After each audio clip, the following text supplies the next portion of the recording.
See a red box. Oh. Good morning, everybody. Thank you for joining this morning.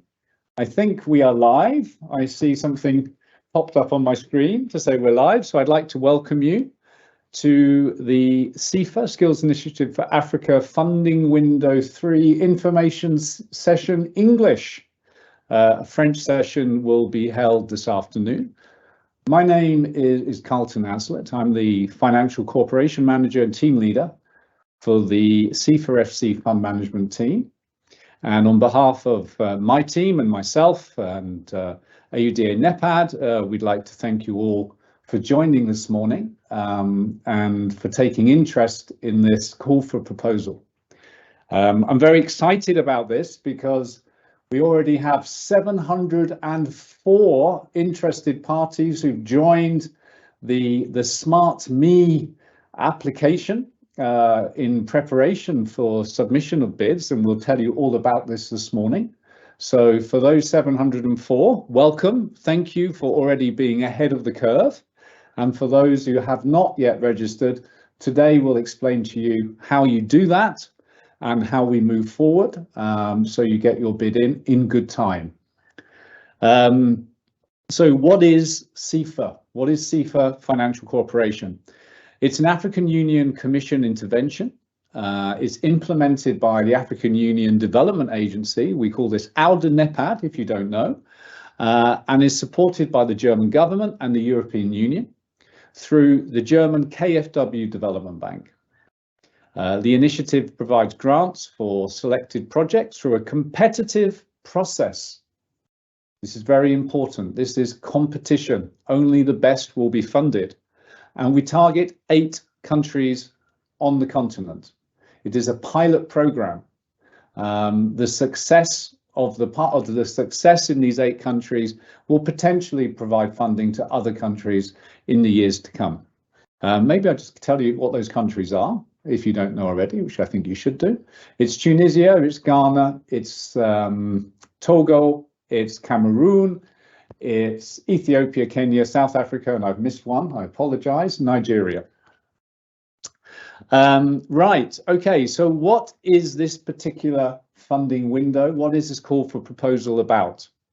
It's designed to support innovation.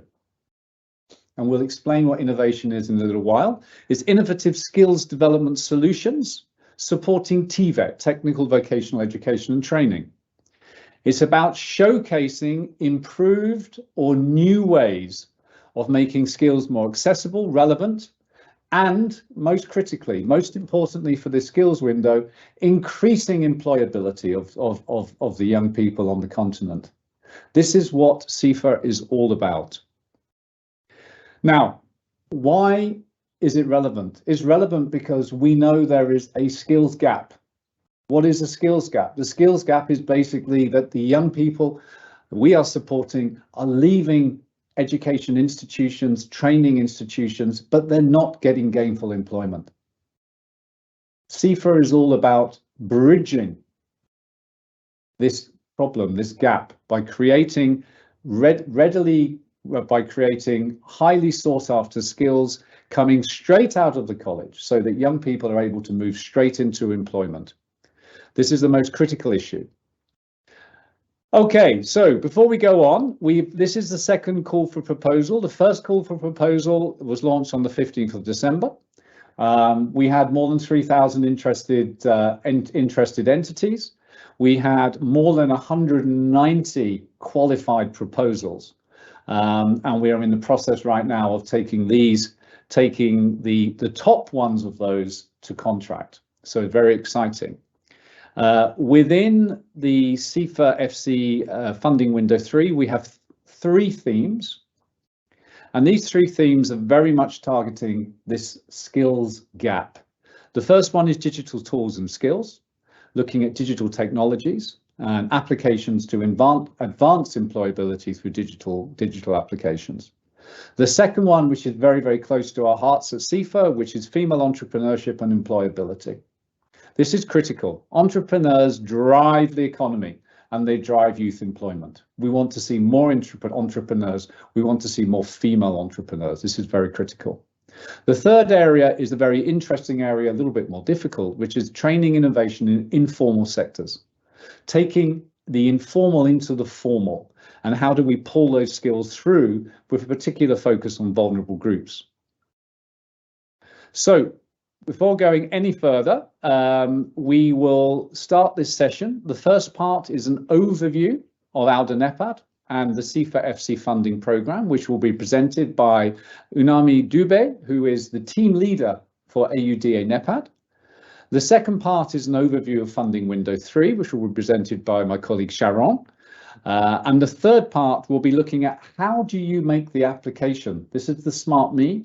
It's a very good automated process. We think you'll like it.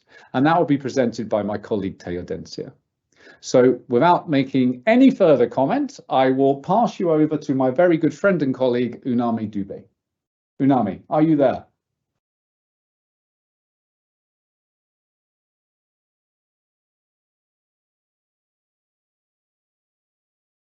Stunned silence. I think, do we have a technical problem? Let me ask my colleague, Michael, is there a technical problem? Yes, we're having some difficulty. Maybe we return back to Unami. Thank you, Michael. Okay, it's a challenge. Everybody is dotted around not only Africa, but also in Europe as well. And Unami is currently in Dublin. Right, well, in that case, while we're waiting for our formal words from the AUDA NEPAD, let us jump to Sharon. Sharon, are you ready to take us through what is SIFA funding window 3? Yes, of course. Good morning. Thank you, Carlton. And yes, we hope Unami can then join at a later stage. But thank you very much for the introduction. And also a big thank you to all the members of the audience that have joined us today. My name is Sharon Mvula, and I am a grant officer for SIFA Funding Window 3. So as Carlton said, I'll just be taking you quickly through an overview of what Funding Window 3 is about the projects we'll be looking at, the eligibility criteria for the call, as well as additional processes that will be of interest to all the applicants. Next slide, please. Okay, so this is going to basically be what we focus on this morning. We're going to take a look in just a little bit more detail about what we're talking about when we look at innovation and skills development for funding window 3. And then we're also going to just have a general overview of the call, as well as just some brief points on what happens after the call closes next week. So the eligibility check and the technical evaluation. And then we'll finally just wrap up the presentation. The next slide, please. Okay, so great. So what is funding window 3? So in addition to what Carlton just said, so funding window 3 is designed to support innovative skills development solutions. And here we're looking at these solutions being in TVET, so technical vocational education and training. And Carlton really just elaborated on the detail and the rationale for why TVET, and that students are leaving programs, they're not getting gainful employment. And even after they leave the programs, they still need to be upskilled for them to be able to be cemented into the labor market. And this is where we feel the design of funding window 3 really fits in. So looking at the creation of these improved new ways of making skills more accessible and making them more responsive to labor market demand, then will subsequently lead to the closure of these skill gaps. And of course, increase the market demand eventually then for TVET.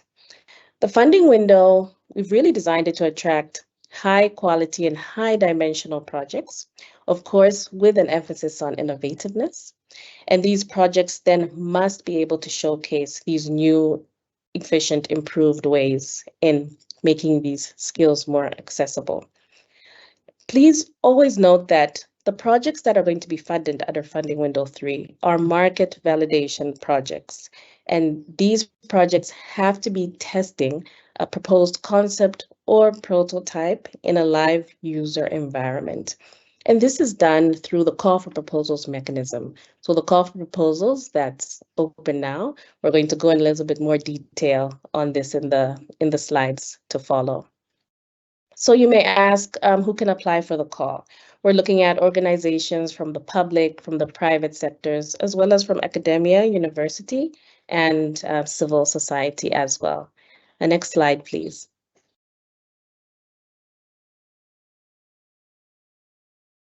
So we talked a lot about innovation, but most importantly, let's define what innovation means under funding window 3.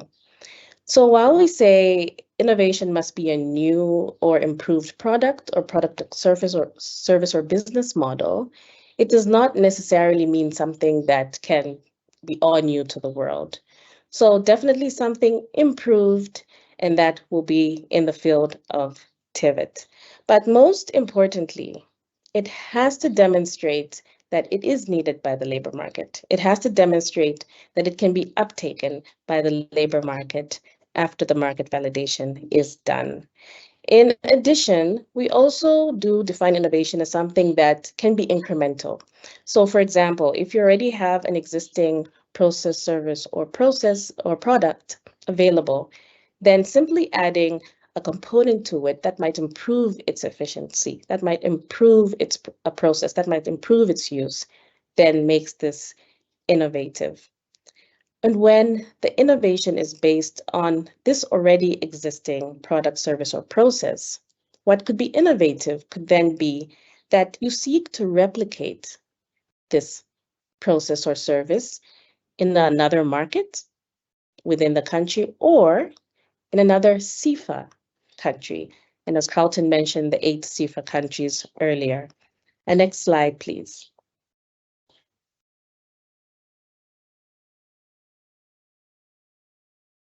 Right, so if we look at innovation by example, let's just take a look at some of the examples of projects that might fit under certain categories that we're looking at for funding under funding window 3.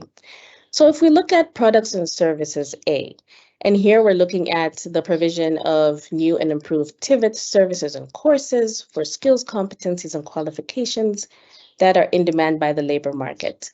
So for example, under this section, a project can look at using improved methodology that will then certify the informal labor market and then upskill them not only to improve their livelihoods, but also to make them more employable, offering them a certification or move them into the formal sector.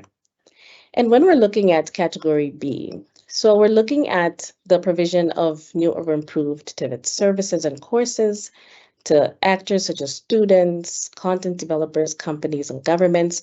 And of course, these actors have not had access to these services before. An example here could be the project can look at blended learning. So we're looking at online and digital learning and invalidating now this new digital format.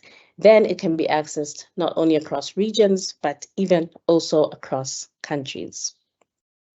And when we're looking at teaching and learning processes, here we're looking at the implementation of new or improved teaching and learning approaches. An example here could be e-learning tools. So for example, tools that improve teaching and learning approaches digitally, but in addition to that, they also allow interactivity with the learners. So the learners also learn about the technology itself. And finally, when we're looking at organizational practices, we're looking at activities that support TIVET institutions to develop strengthened partnerships, to collaborate with each other.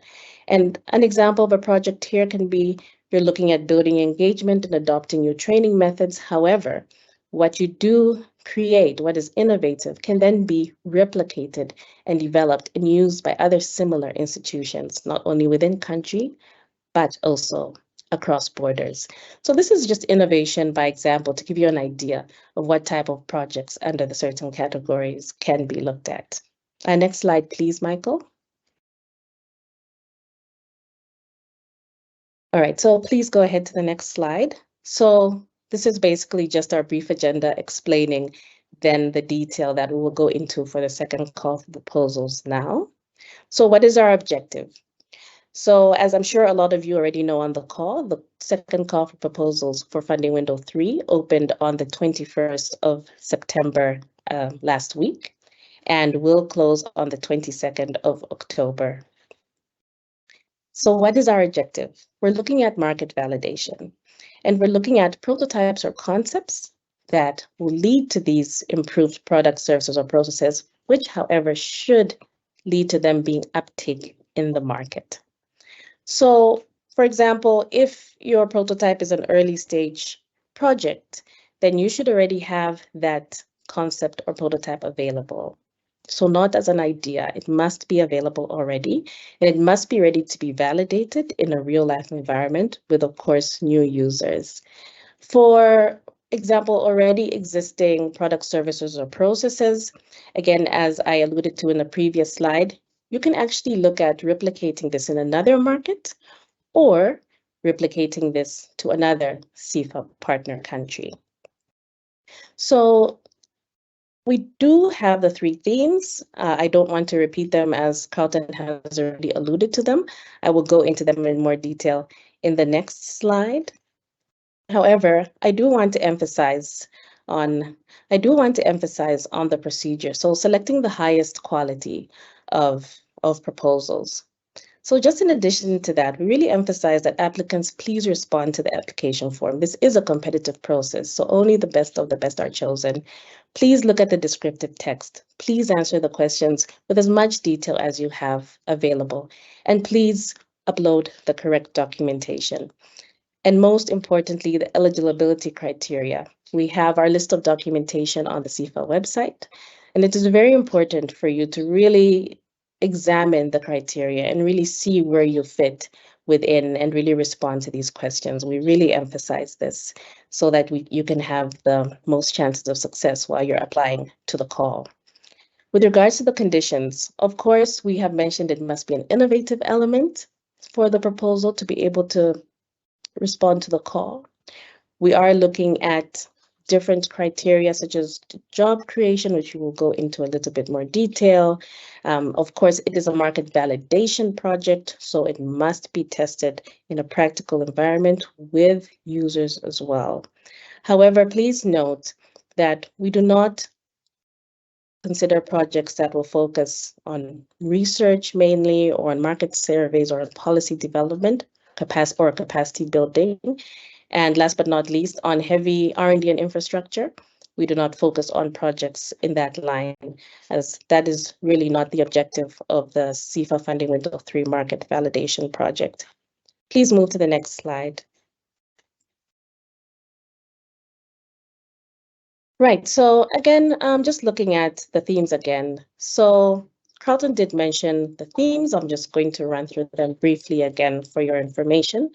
So when we're looking at our theme 1, digital tools and skills, really we are looking at how we can then continue upskilling, continue training, continue our processes in times of disruption. Of course, as you well know, we had a major disruption recently with the COVID-19 pandemic. So we're looking at ways where organizations can use these innovative practices to continue doing what they do in similar disruptive crises that may occur. And then when we look at theme 2, female entrepreneurship and employability, again, we're just looking at upskilling vulnerable groups, really focusing on improving their livelihoods, providing them with certifications. And then when we look at theme 3, training, innovation, and informal sectors, again, we're looking at movement from informal to the formal sector. And really just looking at how entrepreneurship or looking at how skills certification can really improve the livelihood of these groups. Of course, you will see we have the 3 themes because they all target different types of activities and they all have different variations of budget. As you see, theme 1 and theme 2 have a different budget from theme 3. And this is because there are differences in the expected markets, there are differences in the expected types of activities for the different themes, and this is the rationale behind this as well. All projects that apply to Funding Window 3 are expected to be implemented in a group of a partnership, and the project partnership, kindly note that the lead partner must be a legal entity from one of the SIFA partner countries. So we also see that point on counterpart contributions. Please note, so for all funding window projects, 10% a counterpart contribution in kind or in cash is required. However, please note, it does not have to stay at a minimum of 10%. You can provide more counterpart contributions. Providing more counterpart contributions really shows the project team's commitment. It shows the project team's dedication to actually making the project a success within its limited time frame. In terms of in-kind contributions, as we have that question quite a lot, applicants ask, so what do you mean by in-kind contributions? So these could be things like, for example, the use of the facilities where the applicant is currently sitting at. That can be an in-kind contribution. Any equipment that you currently have that you might want to then use in the new project. We're looking at rental space. We're looking at administrative costs for administering the grant. For example, personnel. So these can all be costed as counterpart contributions. Next slide, please.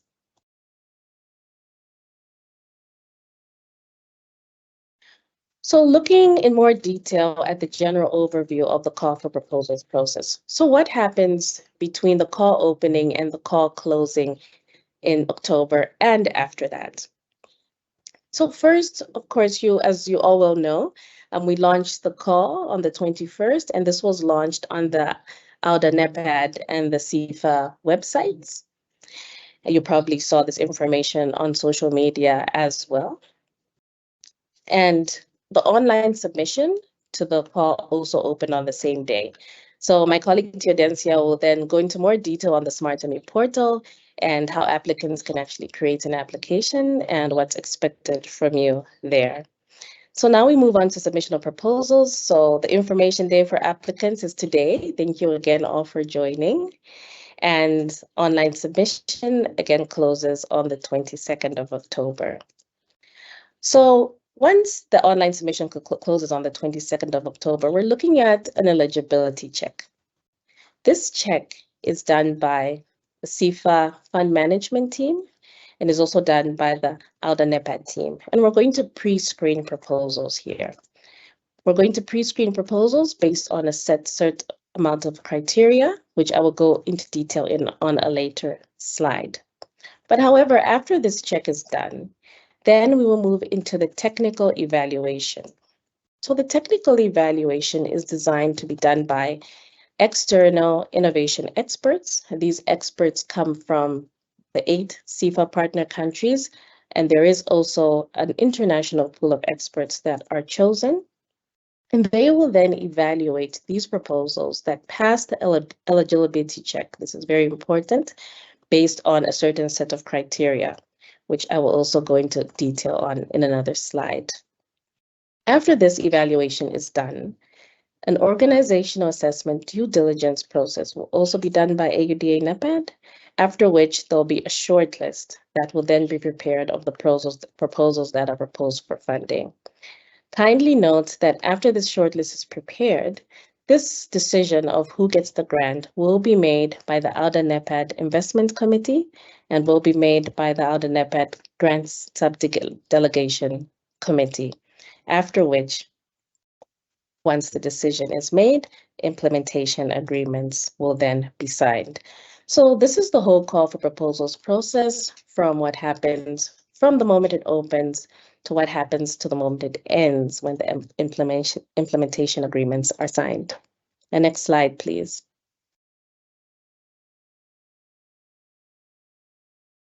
Great, so let's look at what we alluded to earlier. So we're only looking at market validation projects under funding window 3.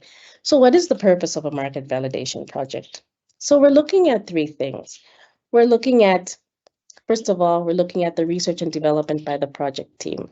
The project team, the owners of the innovation, they need to understand the market. They need to understand the business case in order to secure the funding. And all this needs to go into the first set of steps that you take when you're undertaking market validation. What are the processes that are going to be involved? What's the financial and technical feasibility of this project? Can it actually succeed? And then you go into the market validation itself once this has been established and you have your plan. Now we're going to actually test our innovation. What market are we going to test it in? Who are we going to test it with? And during this validation, you're then also preparing your deployment plan for future sustainability, for future growth of the project. And you're also doing this in order to raise awareness. You're engaging with potential funders and stakeholders. So you're really looking at it's a growth cycle of your innovation. What is your mission? What is your vision? What is your strategy? Great. Let's validate your innovation. Let's push it to market. And then let's see how it can be sustained. The next slide, please. So in practical terms, we're looking at the project starting, and you have your lead partner, which is a registered legal entity from a SIFA partner country. You have your prototype available. You have your initial business plan available. You've done your research, and you're moving into now your market validation plan. You're moving into your action plan. What is your purpose?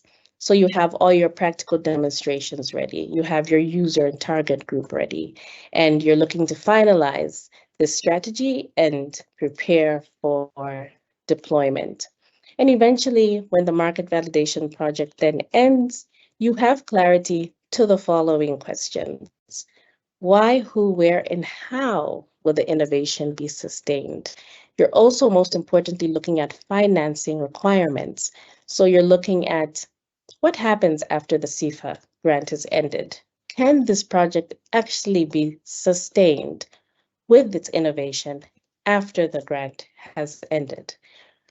Or do you have to pivot and look at other avenues? So these are all important factors that go into the market validation project. Next slide, please.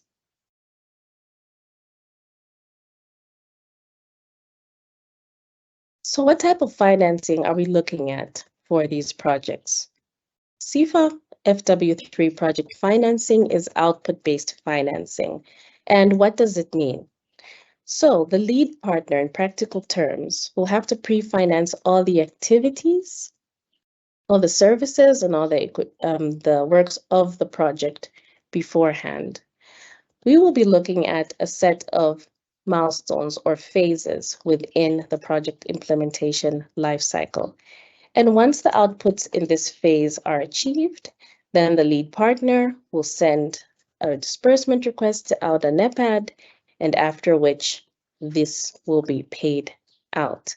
Of course, we will go into further detail on these outputs and the percentage on these requests in the next coming up slide. So why do we do this? The rationale behind this is obviously then to link the financing to have more tangible outputs in order to be able to link this with the outcome of the market validation project.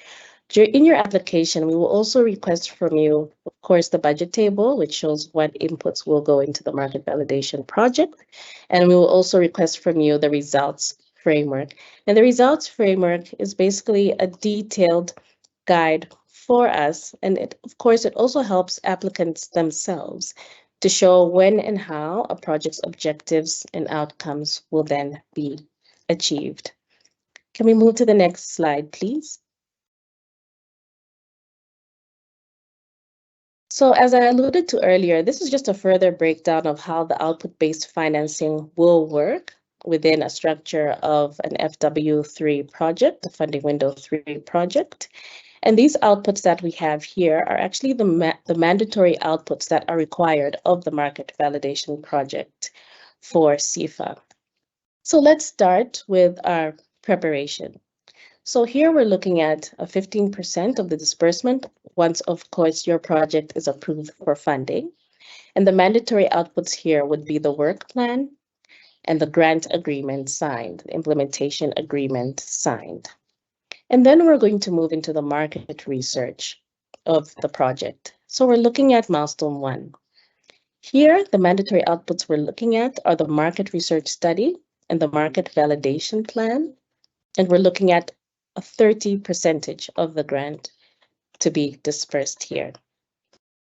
Now, while we move into the next phase, which is market validation, and I'm going to touch on the market research and market validation phases again just now, we're looking at 40% of the grants. And the outputs here, of course, we're looking at the market validation report. So what were the outcomes of all the testing that has been done? We're looking at the proof of your concept as well. And then finally, when we get to the last phase, the last milestone, we're looking at evaluation and closing.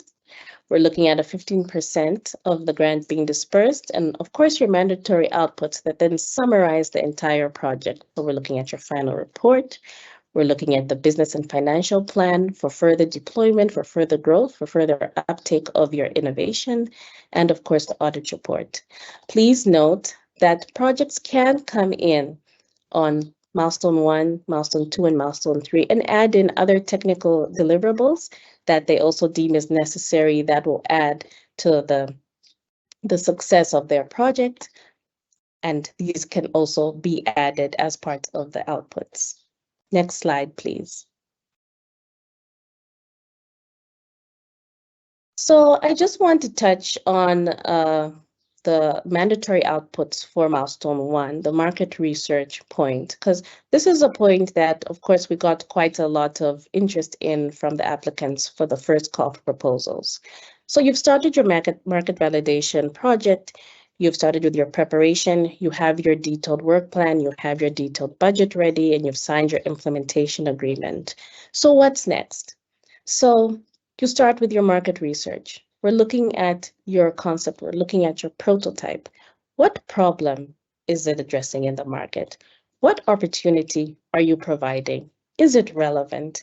And what are your objectives? Have you examined your target market? Have you looked at what sample size that you're going to look at in order to test your validation? What is your method? What are your expected outcomes? So all this will be established and all this will be examined within your market research study. And then after you're done with that, you're then going to move on to your market validation plan, which is then based on the information that is collected in your market research study. Most importantly, so where are you going to test the innovation? Is it going to be a physical environment? Is it going to be a digital environment?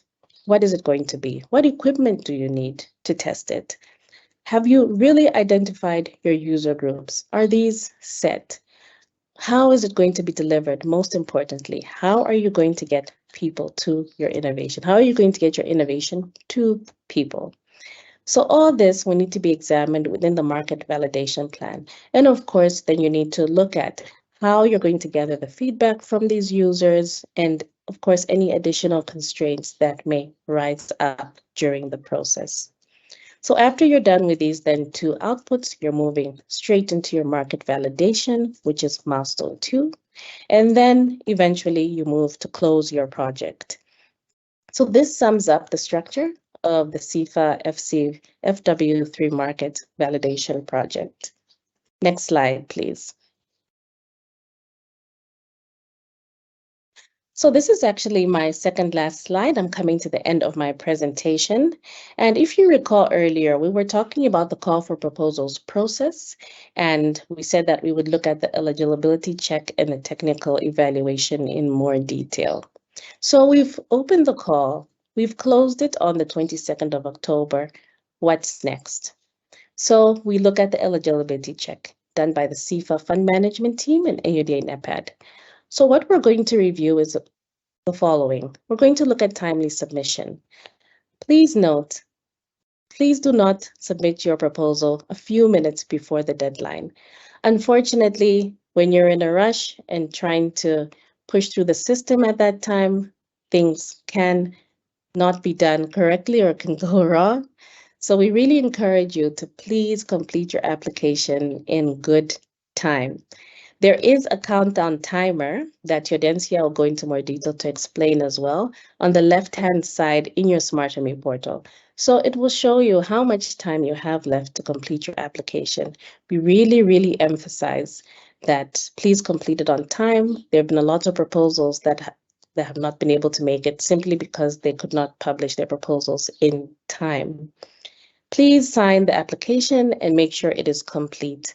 Unfortunately, unsigned applications do not agree to the terms and conditions of the applications, and these cannot be considered. And as we emphasized earlier, please make sure your proposals are complete. Answer all the questions, see all the descriptive text. Please look at all the guidance documents on the SIFA website. If you have any queries, please send them through the support contact form on the SIFA website as well. And then we're going to look at the geographical scope, we're going to look at the project duration, we're going to look at the proposed grant budget.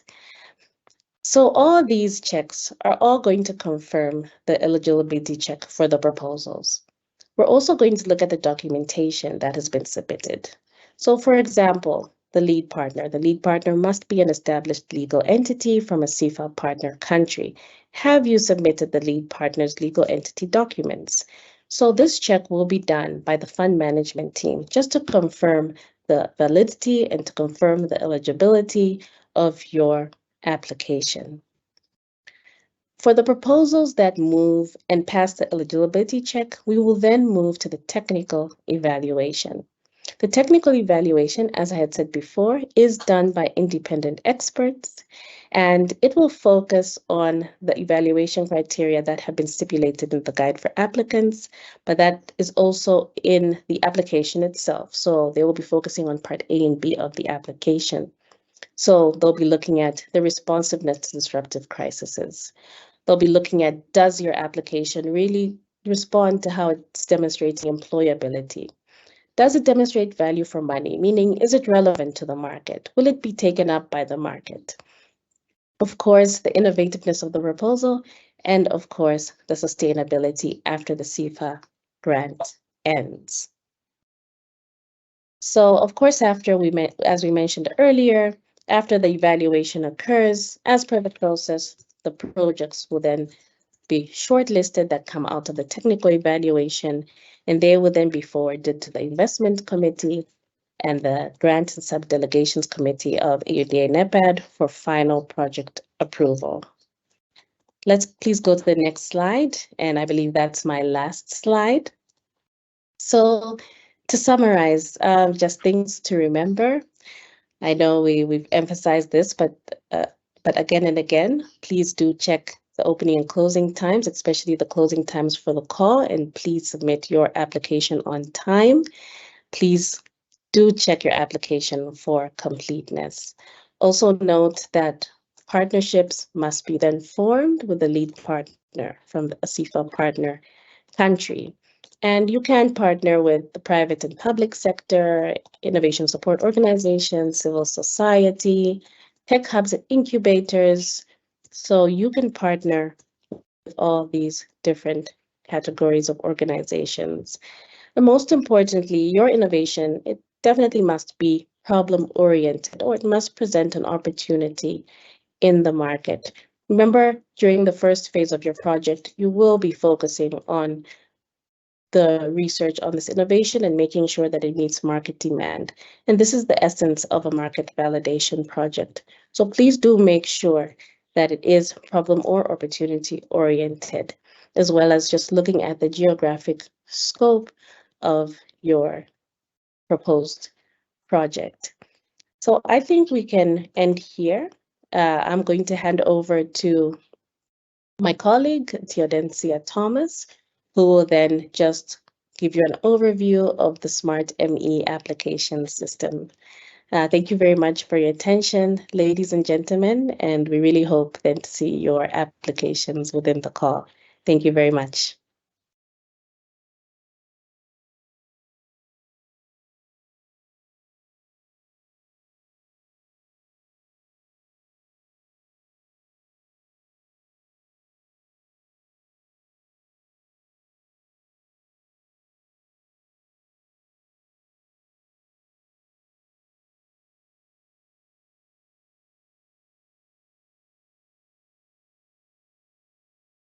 Good morning, everyone. Thank you so much, Sharon, and thank you, Carlton. My name is Theodencia Thomas. I'm a grant officer for Funding Window 3. So I'll now go through the system that SIFA uses for its proposals or application submissions. So I'll go through with you on just to tell you more about SmartMe, how you do your registrations for the new applicants, SmartMe dashpoint view, SmartMe application interface, what you see when you are in the system, technical support, how you go about them if you have questions, and to go through with you on the documents that you need when you are preparing your submission. So SmartMe is an integrated program management and monitoring system, mostly suitable for development funds and programs. Most donors make use of SmartMe to manage their funds that are channeled to the grantees. SIFA, at SIFA, we also use this system for our applications, screening of proposals, technical evaluation, monitoring and evaluation, and also for reporting. SIFA uses this SmartMe system for all the processes until the project is closed. So at implementation stage, and when you are doing your reportings, and also to close off your project. The system, you will be able to access the system wherever you are on any device that you have, could be a phone, a laptop, or on your desktop. The system will allow you to capture your information. This means that at the application stage, you will be able to upload documents, as Sharon have already stated, documents like financial statements, documents like ID, that are some of the requirements that we need, and we need that for the eligibility screening. So the system will also allows you to in case you want to retrieval of information, then the system will allow you to do that at the later stage. So as Sharon have already said, because this is a result-based management, so the system allows you to indicate all your activities, all your indicators, and as well as your outputs. This you will do it at the application stage to enable us at the implementation stage to go through what you said you will do at the application stage, to do it against the actuals. And then we will tick out whether you have reached all your outputs or indicators or activities that you said you will do.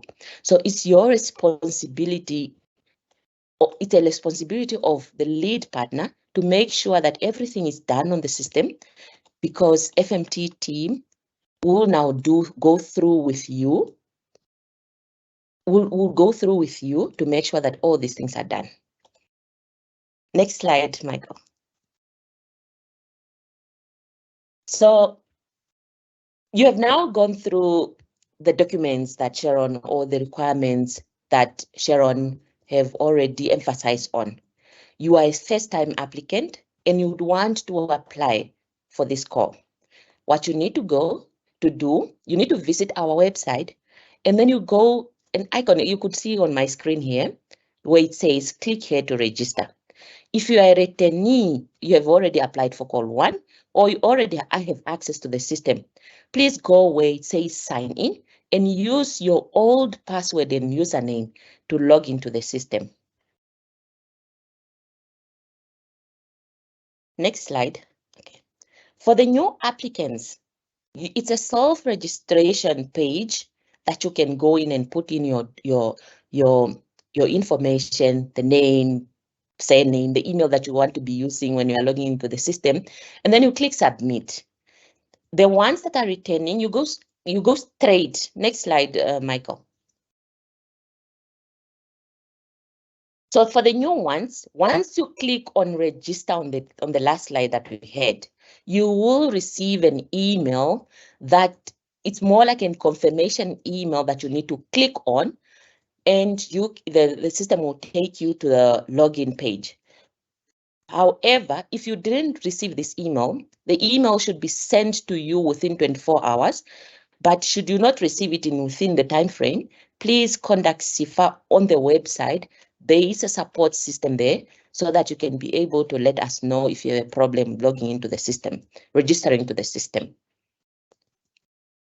So on the last on this slide, just make sure that you have set your password to the password of your own, and this is This password will not be, no one will be able to access your proposal. It will only be yourself that have access to your proposal. Next slide, Michael. So you have now logged into the system, or you are returning applicant to the system. Please, when you are logged into the system, this will be the page that you'll be seeing as an applicant. Please go to my application icon there. You'll be able to see all the calls. For the returning applicants, you will be able to see all the calls, even call 1, but please go to the icon where it says call 2, so that you can be able to submit your application. Next slide, Michael. So this is the page that you see. You will see that you will be able to see call 1 there. So if you click on that, if you can just see my screen there, if you click on that, it will take you to the page where the application form is, or the annexes that you need to complete for your submission of your application. Next slide.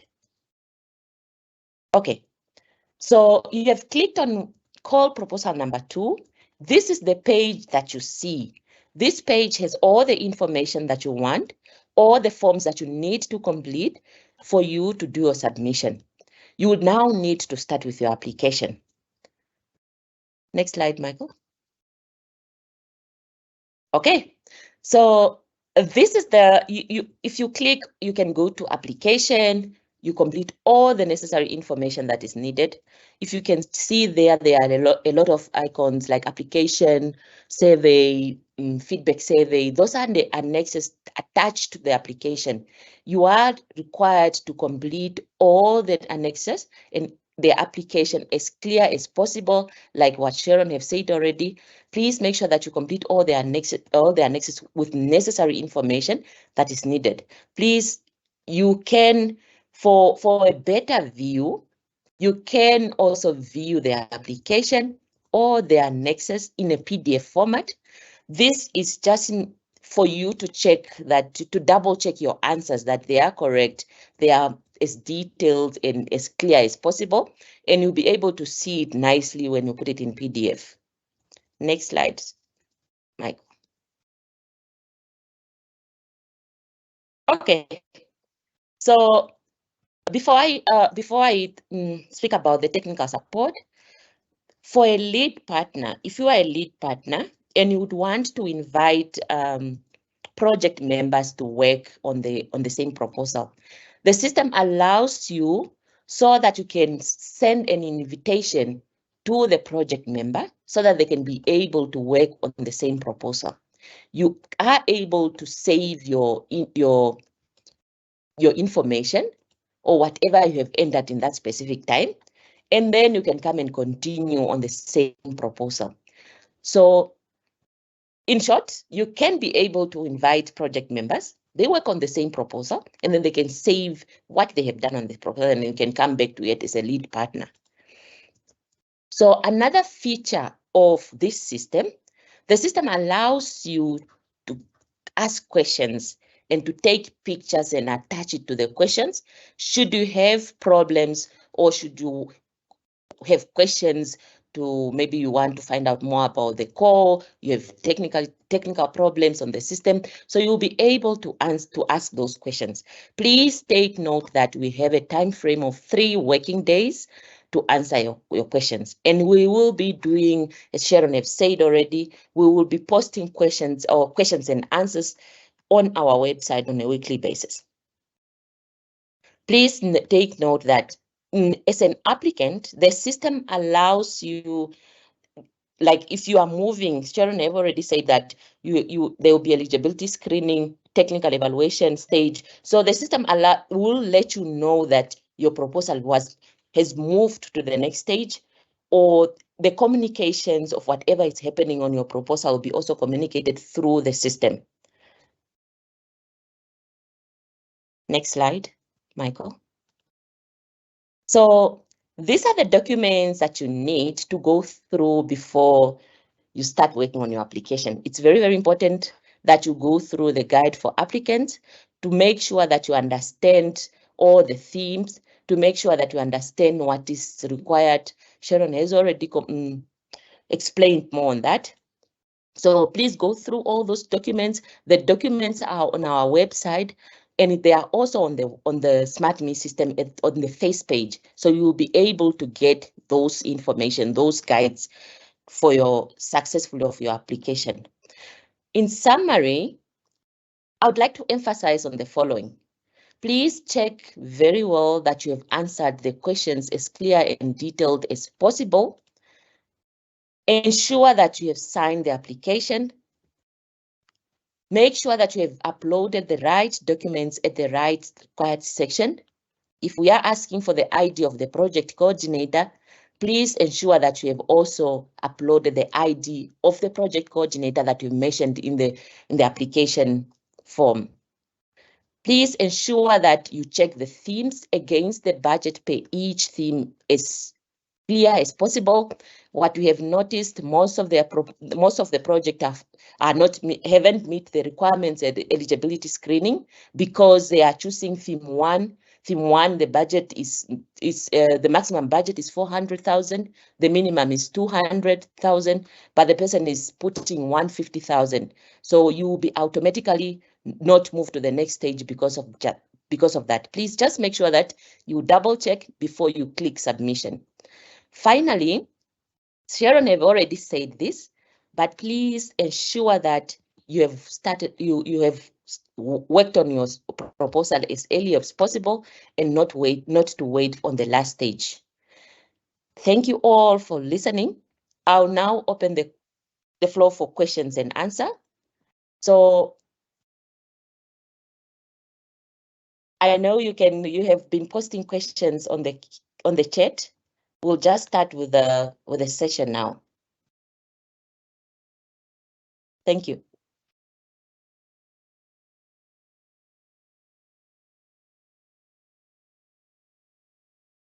So again, good morning, everyone. So we're going to sit together for the Q&A session. I hope that's okay with everyone. So please just a reminder that there is a chat box where you can ask questions. So please insert your question in the chat box and then we will just answer that. But there have been quite a number of questions that have come in already.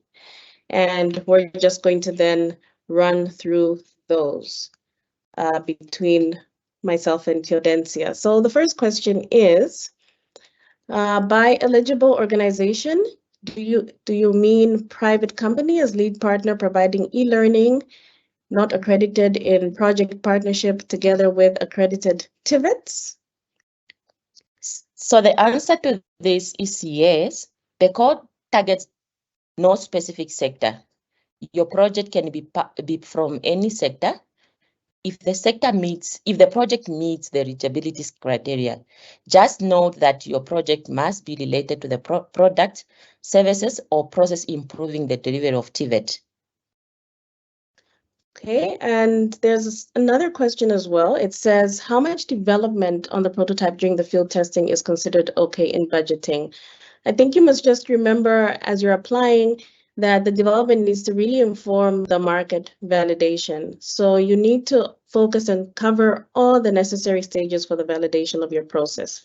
You're looking at user testing. You're looking at additional prototype development if that is necessary. You're looking at pivoting if it's required.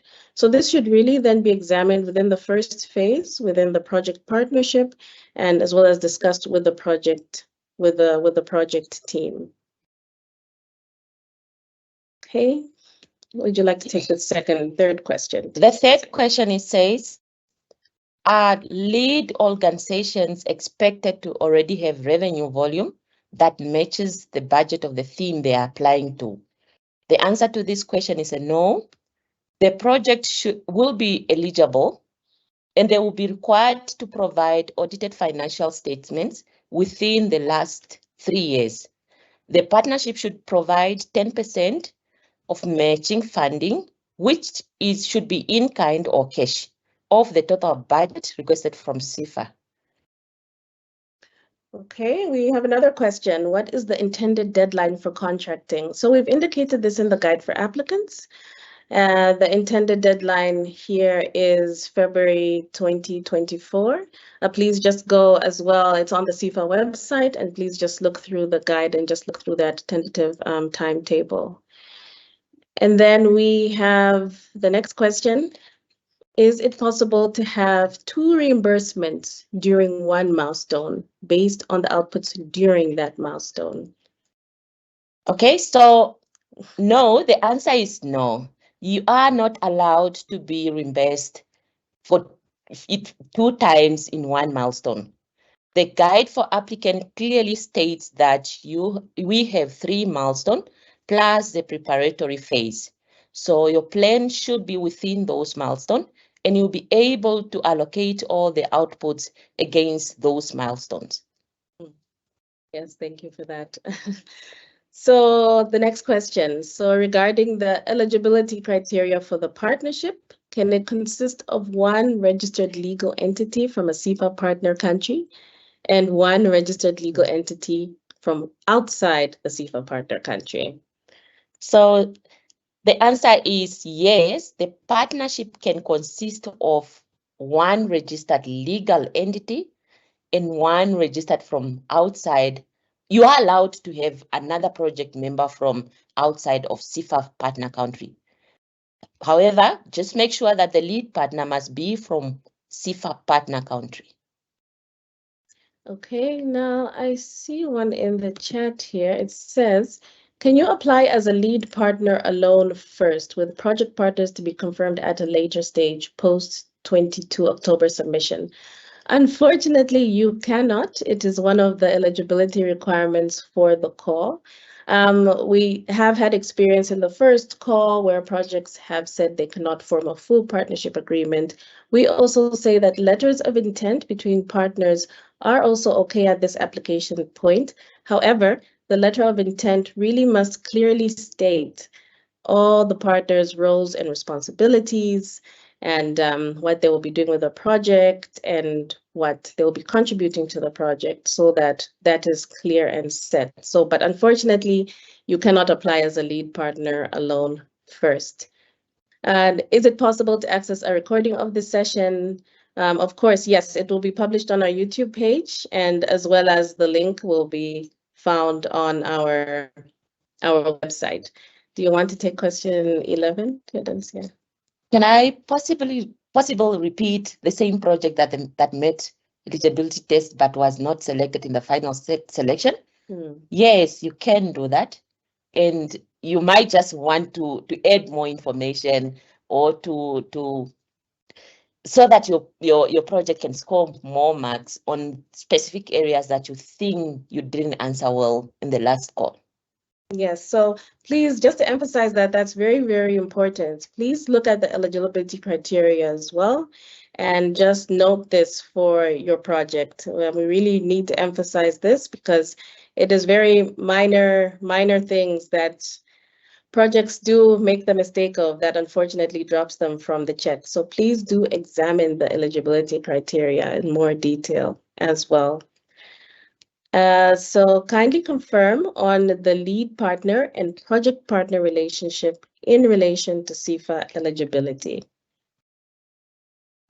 So here, if we're talking about their relationship, so the lead partner is the lead, for lack of a better word, is the lead of the project partnership. The lead partner is the one that communicates with SIFA Fund Management Team and ALDA NEPAD. The lead partner is the one that coordinates the rest of the partnership and makes sure all the outputs are delivered on time. And it is the lead partner's responsibility then to communicate this to the rest of the partnership. All the information that basically comes from the FMT and from ALDA NEPAD must be communicated to the rest of the partnership by the lead partner. The lead partner must also then be a registered legal entity in a SIFA partner country. For the project members, there are different levels of project members that one can be part of. These we've specified in the guide for applicants. So you can be a project member, you can be a sub-consultant, you can be a support partner. So please look at the guide for applicants for more information on this. Okay. So for our next question, are you looking for demonstrating jobs, for example, proved and measured direct employment or upskilling for higher employability? So here, of course, we mentioned this in the proposal, there may be early stage projects that are looking at early stage concepts or prototypes that are now need to be validated within the market. So some concepts then in this case are at different stages of development. So for the early stages, the upskilling for higher employability in the market really does work. And then for established concepts and well-functioning projects that are already in the market, of course, with these ones, you can actually prove and measure direct employment. You can already have that link with employer associations. So this should then be demonstrated based on the level of your innovation. And here we have this question. Can you provide more explanation on the proposal signing since we are submitting through the SmartME application form? So in the SmartME application form, we do provide a space for you to upload your signature to the application. And for that, yes, that is okay. It's good enough for us in the application. So please do so. Please make sure you upload the correct file because from experience, unfortunately, applicants have uploaded the wrong file. It is not a signature, and that already makes it fail the check. So please do check all the uploads that you are uploading within the application. Okay, Teodensia, do you want to take maybe question 18? Okay. Please note that we will upload all the questions and answers after the session, or we might not answer your question now, but your question will be answered in that document. So after the session or tomorrow, please just check on our website, all the answers will be there. There is a question that says, do you have a partner if the capacity to deliver alone? What do you have? Do you have Or to do you have have to have a partner even if you have the capacity to deliver alone? It is advisable. I mean, it's a requirement for you to have a project member. So you need to in your application, you should have a project member. Otherwise, you'll not move to the next stage. Okay, then we have question 16 that says, we're busy jumping through the questions, so forgive us if the numbering is not exactly accurate. So we have question 16 that says, how is the audited financial statements used in qualifying applications? Must lead partners have revenue volume that matches the 10% in kind and matching contribution? Carlton wants to take that. Carlton, you're smiling. Should we answer this or did you want to jump in? Please go ahead. Oh, okay. How is the audited financial statement used in qualifying application? Must lead partners have revenue volume that matches the 10% in-kind matching contribution? I've answered this question. You are required to provide a letter that states how you are going to provide your 10% matching contribution. This will be at the end of the project. You will be required to provide evidence on on all the contribution that you have done, whether it's in kind or cash. The audited financial statements, however, will be checked whether your project has been registered. Is registered and how you have been doing in your financials in that specific audited financial year. All right. So is the overall score based on just the technical evaluation only? Yes, the overall score is based on the technical evaluation. So once the call for proposal is closed, it goes through the eligibility check, and then it goes to the technical evaluation. And from that technical evaluation, the external evaluators then provide their score to your application, and based on that, that shortlist is then sent to the AUDA NEPAD. So yes, it's based on the technical evaluation only. Okay, do you have to have a partner even if you have the capacity to deliver alone? I think yes, we did answer that. So projects submitted to the market validation project for funding window 3 must be submitted within a project partnership. Okay, so our next question is, does the lead partner need to be the one who developed the product, or can it be with a partner, or can it be a partner company with a lead partner wanting to implement that product into their operations? Okay, so note you have to look at and examine your project partnership. So each partner brings a different set of capabilities. Each partner brings a different set of financial and administrative capabilities to the table. So yes, a partner company can provide the innovation. However, the lead partner will then need to carry the project forward. And within the partnership agreement, which is very important, you need to establish the ownership of this innovation. So all these roles, duties, IP issues, all these need to be clarified within the partnership agreement. So this is very, very clear as you're implementing the project. Okay, so our next question is, must the project be implemented in SIFA countries only? So yes, that is one of the requirements. The project must be implemented in one of the 8 SIFA partner countries. Our next question is, okay, I see that we actually have Ms. Unami Dube on the line from ALDA NEPAD. Is this correct? Michael, shall we then shift to Carlton to introduce Unami so that she can provide us with the introduction she was supposed to provide us with earlier? Sharon, sorry, hi Sharon, it's Carlton again. You're fine. I'd like you to respond, please, to the important question number 15. There's a question about intellectual property, and I think it's very important. So could you please check that? Okay, so number 15.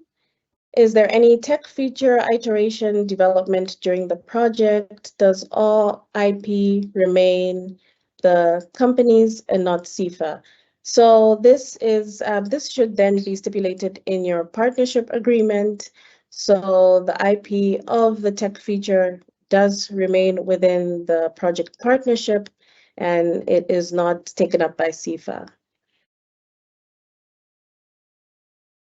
Thanks, Sharon. Thanks, Teodencia. No, I think it's very important. So the idea is you're bringing your innovation to SIFA. You're not developing it under SIFA. So therefore, the IP should be very clearly the prototype, the idea, the innovation that you've proposed must be clearly specified.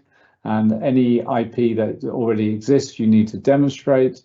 We're not funding the development of ideas. This is very important. We're funding something that's already been prototyped, which you wish to take to market, as per the presentation this morning. Thank you, everybody, for your great questions. As Sharon and Teodencia, and good morning, Unami Dube. As Sharon and Teodencia have explained, all of these questions, plus other questions that we have had from Call for Proposal 1, and that have been coming in from our 704, and I'm looking forward to seeing how many of you have registered during this 1.5 hour session. I'm expecting at least 1,000 now, but keep those questions coming in, and as Teodencia referenced, we're looking to respond within 72 hours to all questions, if that's feasible, depending on the volume. But yes, we'll be getting those out to you. So please keep coming back. follow the website. So you have this information. All questions are important. If we place them, read them, because this will help you, make sure your proposal is eligible, because we do an eligibility screening first. And secondly, it will add value to your technical proposal, I'm sure. Okay, enough on that for the moment. Let us go across to the team leader of AUDA NEPAD, Ms. Tsunami Dube, who has managed to connect from Ireland. I hear Ireland have difficulties with their connectivity. Maybe it's just my room, Carlton. We need some innovation. Good morning, good afternoon. I'm not sure where you are, but greetings here from Ireland. Maybe it's the cold storm that is coming over the Atlantic that is disturbing the Wi-Fi here.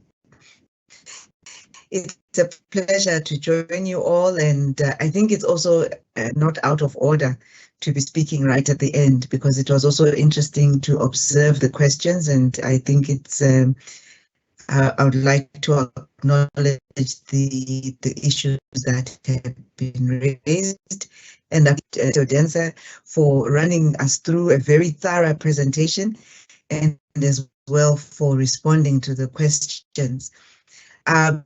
Before I go into the substance, which is really not much, I want to say the African Union Development Agency, AUDA NEPAD, the African Union Mission, have together with the government of Germany through the Federal Ministry of Economic Development, that is BMZ, through which this funding is made available in cooperation with you, and in particular with the EU, which is funding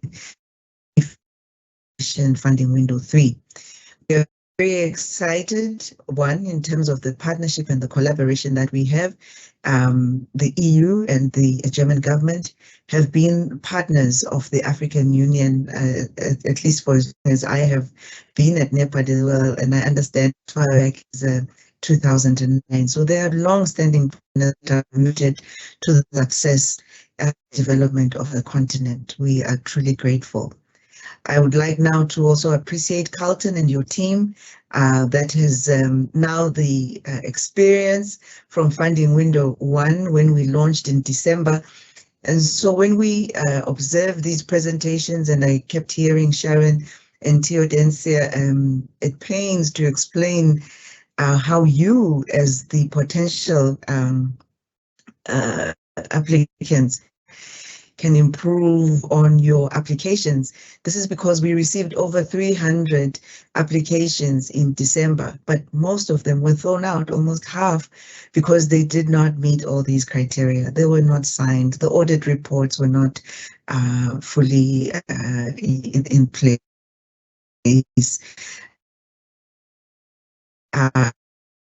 And so forth. So we really encourage you to listen to this recording again, to go back to the website and really read frequently asked questions, so that you can really prepare, propose a high quality proposal. And to those who were in the first call and are going to attend the second call, again, we have uploaded the lessons from the so you can really reflect on where it is in your proposal. Why am I reiterating this? And we'll only perhaps select 10 because we want the best. We want the best for the content that we can showcase, that we can then use as best practices to roll out as a development agency. We are looking for these best practices that we can then infuse into other countries that may not be part of the SIFA project. I want to mention that next year, the African Union has declared 2024 the year of transforming education. This comes off the back of which took place in 2022, led by the UN General in what was called the Transforming Education Summit. It was at the summit that African heads of state agreed that we cannot come to a dialogue and not have action on the continent. And so next year will be the year of transforming education. And one of the ideas that we have, and we're seeking operations, that the successful applicants should really be weighted within that year so that we get the visibility. But ultimately, we're working together to transform the perceptions around TVET. And in Dublin for what is called the General Assembly of the World Skills. Some of you may know about it, World Skills International. And we're saying skilling is the future for our economies. The work that you will do in this window in terms of the innovations to bring on board more women, perhaps in even previously male-dominated sectors, to transfer skilling to marginalized communities is part of this agenda. How can we really equip young people to be well able to fit into the world of work? And we see that it is emerging. And so one of the things I would really like to encourage is that for the TVET institutions, that we really focus on what is the demand, what is really the labor market requiring, so that in our innovation, we are not just taking our existing curriculum, maybe putting it through digital, but not reflecting on, is this really what the private sector, are these the full skill sets that may be required, the full competencies that may be required in the world of work? Let's really work to equip young people so that they're fit and ready for work. Because ultimately, when we do that, we're improving their livelihood, and we want to really think about our young people in the space of wealth generation and not just poverty management. So let's really put heart and soul into the preparation of our proposals. With that said, I just want to again encourage, and like Carlton said, that we have more registrations. Work at it diligently, not the night before, and then let's have and see where this competition will take us. Other than that, Carlton, and to the team, thank you so much, and we are looking forward to receiving the proposals at the end of at the close of the window. Thank you, and have a good day to everyone. Yes, thank you, Nami, and at that, and thank you to AUD and NEPAD and the African Union Commission. And we will now close the event for the morning. If you wish to join us this afternoon for the French version, I think this begins at, is it 1 o'clock? I could be corrected there. And as Inami has alluded to, we received more than 3,000 registrations for Call for Proposal 1. Only 10% were eligible from that first screening. Eligibility means that all the documentation was submitted. Once that documentation was reviewed, we lost a further 50% of the 10%. So if you look at it from that perspective, 5 in 100 actually got through. So we need to please take heed, take note from that lesson. Make sure you read the instructions first, second, third, fourth times, 5 times, so that you're absolutely certain that what you're submitting will meet that eligibility. And if you have any doubt, please post your questions onto the website. The close is the 22nd of October. Sharon and Teodensia said to me they noticed that there were 99% complete proposals still not submitted at the point of closure. We can see this on the SmartMe. So close, but didn't quite make it. So particularly for those, please, let's make sure you submit this time before the closing deadline. But as a rule, we always recommend aim for the 20th, aim for the 21st. Things go wrong, and when things go wrong, at least it gives you a 24 to 48 hours just to correct anything or challenges that might arise. So good luck. We look forward to receiving your proposals. We look forward to receiving more questions from you. Keep following us, and with that, I thank you on behalf of the FMT and AUD and NEPAD. Goodbye.